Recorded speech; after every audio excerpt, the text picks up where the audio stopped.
Once you have realized the utter foolishness of spending your life attached to friends and scheming to subdue your enemies and competitors, you will find it tedious.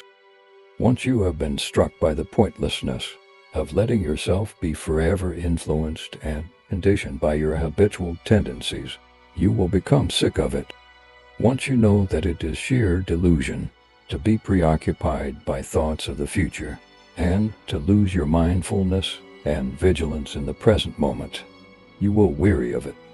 All those illusory goals and ambitions, even if you could ever manage follow them through and bring them to some kind of conclusion, would that lead to a lasting result?